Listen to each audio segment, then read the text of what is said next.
শুরু করিতেছি পরম করুণাময় আল্লাহর নামে। খালেদা জিয়ার নির্বাচন করতে কোনো আইনি বাধা নাই, তিনি নির্বাচন করতে পারবেন, এই কথা জানিয়েছেন বর্তমান অ্যাটর্নি জেনারেল আসাদুজ্জামান। দীর্ঘ 17 বছর পরে খালেদা জিয়া এখন এই বাংলাদেশের মুক্ত বাতাসে। মাত্র 200 কোটি টাকার জন্যে খালেদা জিয়ার 10 বছরের সাজা হয়। শুধুমাত্র শেখ হাসিনার আক্রোশ হিংসার কারণে খালেদা জিয়া কারাবরণ করেন। সেই খালেদা জিয়া আজকে মুক্ত, এই স্বাধীন বাংলাদেশে মুক্ত তিনি।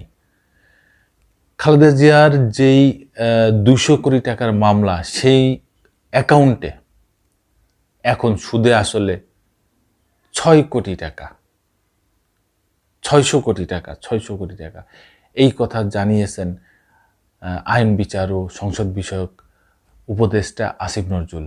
সেই অ্যাকাউন্ট থেকে 1 টাকাও নেওয়া হয়নি, 1 টাকা খরচও করা হয়নি। সেই টাকা, সেই 200 কোটি টাকা ওইভাবে ওই অ্যাকাউন্টে আছেন, সেটা সুদে আসলে এখন 600 কোটি টাকা হয়ে গেছে। সেই মামলায় খালেদা জিয়ার 10 বছরের সাজা হয়। আর বর্তমান যে শেখ পরিবার, শেখ হাসিনা, তার ছেলে জয়, রেহেনার মেয়ে, তাদের নামে এত হাজার হাজার কোটি টাকার যে দুর্নীতির কথা উঠতেছে, তাহলে তাদের কত হাজার বছরের সাজা হবে, এটা এখন ভাবার বিষয়। যাই হোক, খালেদা জিয়া এখন নির্বাচনে অংশ নিতে পারবেন, এই বিষয়ে দৈনিক ইত্তেফাক একটা নিউজ করছেন। কি বলছেন একটু জানি। সব মামলা নিষ্পত্তি হয়, বিএনপি চেয়ারপারসন খালেদা জিয়ার পরবর্তী নির্বাচনে অংশগ্রহণে কোনো বাধা নেই বলে জানিয়েছেন অ্যাটর্নি জেনারেল আসাদুজ্জামান। রাজধানীর এফডিসিতে ডিবেট ফর ডেমোক্রেসি আয়োজিত এক ছায়া সংসদে এই কথা জানান অ্যাটর্নি জেনারেল। বলেন, দণ্ডপ্রাপ্ত হলে সাবেক প্রধানমন্ত্রী শেখ হাসিনা সহ দলটির নেতারা আগামী জাতীয় নির্বাচনে অংশ নিতে পারবেন না। তবে আপাতত সব মামলায় নিষ্পত্তি হয় বিএনপি চেয়ারপারসন বেগম খালেদা জিয়ার পরবর্তী নির্বাচনে অংশগ্রহণে কোনো বাধা নাই। তিনি বলেন, আওয়ামী লীগের আমলে নানা অনিয়মের কারণে পূর্বের গণপ্রতিনিধি আইন অনুযায়ী দলটির নির্বাচনী অপরাধীদের বিচার করা হবে। এই সময় মোহাম্মদ আসাদুজ্জামান বলেন, কোনো ষড়যন্ত্রের কাছে জুলাই বিপ্লব ব্যর্থ হতে পারে না। ষড়যন্ত্রকারীরা যত শক্তিশালী হোক না কেন, এই বিপ্লব মুছে ফেলা যাবে না। অ্যাটর্নি জেনারেল আরও বলেন, হাসিনার নির্মম পরিণামের পর তার পাশে দলের কেউ দাঁড়াতে সাহস পাচ্ছে না।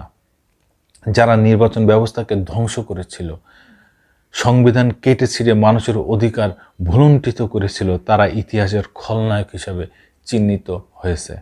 ছায়া সংসদে সভাপতি করেন debate for democracy chairman Hasan Ahmed Chowdhury Kiron. তিনি বলেন, বিগত ফ্যাসিস্ট আওয়ামী লীগ সরকারকে চিরদিন ক্ষমতায় রাখার অসৎ উদ্দেশ্যে সাবেক প্রধান বিচারপতি খায়রুল হক তত্ত্বাবধায়ক সরকার ব্যবস্থা বাতিল করেছিলেন। তত্ত্বাবধায়ক সরকার ব্যবস্থার রায় জালিয়াতির দায়ে খায়রুল হকের গ্রেপ্তার ও বিচার সময়ের দাবি। এইভাবেই বিভিন্ন বক্তারা ওখানে এই ছায়া সংসদে বক্তব্য রাখেন। এখন কথা হচ্ছে যে খালেদা জিয়ার সব মামলা নিষ্পত্তি হয়ে গেছে, তিনি বাংলাদেশে স্বাধীন মুক্ত হয়ে আছেন। তিনি আগামী সম্ভাব্য ধারণা আগামী 7ই জানুয়ারি উনি চিকিৎসার উদ্দেশ্যে দেশের বাইরে যাচ্ছেন, লন্ডনে যাবেন, ওখান থেকে হয়তো জার্মানি নয়তো আমেরিকায় যাবেন। তারপরে তিনি ওমরা করবেন, সে ওমরা করে তারপরে তিনি দেশে ফিরবেন, এমনও শোনা যাচ্ছে। সেই সময় তার পুত্র বিএনপি ভাইস চেয়ারম্যান তারেক রহমান তার সাথে দেশে আসতে পারেন। দর্শক বন্ধুরা, আপনাদের যদি কোনো মতামত থাকে অবশ্যই কমেন্টসে জানাবেন। ধন্যবাদ। আবার আসবো নতুন কোনো কথা নিয়ে, নতুন কোনো ঘটনা নিয়ে। আমি প্রিন্স।